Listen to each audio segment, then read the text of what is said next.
नमस्कार मित्रो, प्रेमाची गोष्ट या मराठी मालिकेच्या उद्याच्या भागात आपण पाहणार आहोत की सावनी ही सैमवला घेऊन घरी आलेली असते। तर सैमव बोलते की सावनी, मी तुझ्याकडे राहणार नाही, मला मुक्ताईकडे जायचं आहे। मुक्ताई हीच माझी आई आहे, तू काही चांगले नाही असं ती बोलत असते।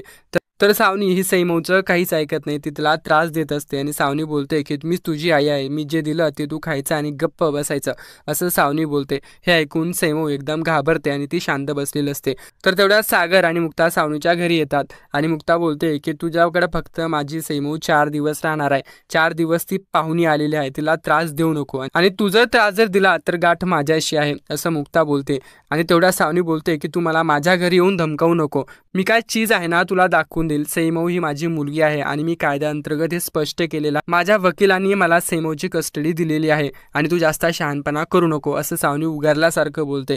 तर सागर बोलतो की सावनी, तू तुझ्या लायकीत राहा, मी तुला समजावून सांगतो, सैमवला फक्त आम्ही 4 दिवसात आमच्याकडे घेणार आहोत असं ते बोलत असतात। तर हे ऐकून सावनीला एकदम धक्का बसतो आणि मुक्ता सुद्धा सावनीला रागानं बोलत असते। तर तेवढा सैमव येते आणि सांगते की या सावनीनं मला रात्रभर परेशान केलं। हे ऐकून मुक्ताईला प्रेमाचा पांजर फुटतो आणि इथेच मालिकेचा भाग संपतो। अशाच मराठी मालिकेच्या स्टोरीज जाणून घेण्यासाठी आत्ताच आमचं यूट्यूब चॅनल सबस्क्राईब करून समोरील घंटी